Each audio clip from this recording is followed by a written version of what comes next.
বাংলাদেশকে উৎপাদন বা ম্যানুফ্যাকচারিং হাব হিসেবে গড়ে তুলতে চান প্রধান উপদেষ্টা ডক্টর মোহাম্মদ ইউনূস। এই সুযোগ নিয়ে চীনা বিনিয়োগকারীদের বাংলাদেশে বিনিয়োগের আহ্বান জানালেন তিনি। সকালে আগারগাঁওয়ের বিনিয়োগ উন্নয়ন কর্তৃপক্ষ বিডার আয়োজনে এক বিনিয়োগ সম্মেলনের উদ্বোধনী অনুষ্ঠানে তিনি এই আহ্বান জানান। চীনের বড় কোনো বিনিয়োগ দেশের অর্থনীতিতে মোড় ঘুরিয়ে দিতে পারে বলেও আশা করেন প্রধান উপদেষ্টা। ফরহাদ ইবনে মালিকের প্রতিবেদন। চীনা বিনিয়োগকারীদের নিয়ে আয়োজিত দিনব্যাপী চীন বাংলাদেশ ব্যবসা ও বিনিয়োগ সম্মেলনের উদ্বোধনী অনুষ্ঠানে যোগ দেন অন্তর্বর্তী সরকারের প্রধান উপদেষ্টা ডক্টর মোহাম্মদ ইউনূস। অনুষ্ঠানে প্রধান উপদেষ্টা বলেন, বাংলাদেশকে উৎপাদনের একটি কেন্দ্রে পরিণত করতে চান তিনি, যেখানে চীনা বিনিয়োগকারীদের জন্য বিপুল সম্ভাবনা তৈরি হবে। এই সম্ভাবনাকে কাজে লাগিয়ে চীনা বিনিয়োগকারীদের বিনিয়োগের প্রস্তাব দেন তিনি।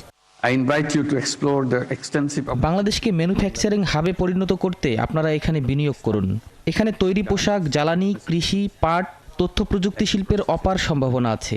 এখানকার মোট জনসংখ্যার অর্ধেকের বয়স 30 বছরের নিচে। এই তরুণেরা কাজে যোগ দিতে প্রস্তুত। চীনের প্রতিষ্ঠানগুলোর উৎপাদনের খ্যাতি বিশ্বজোড়া। বাংলাদেশও সেই উৎপাদনের সঙ্গী হতে চায় বলে উল্লেখ করেন প্রধান উপদেষ্টা। Chinese companies are the master of manufacturing in the globe. চীনের প্রতিষ্ঠানগুলো বিশ্বজুড়ে উৎপাদনে সিদ্ধহস্ত।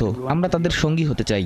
আপনাদের বড় পরিসরে বিনিয়োগ আমাদের অর্থনীতির জন্য একটি নতুন মোড় এনে দিতে পারে।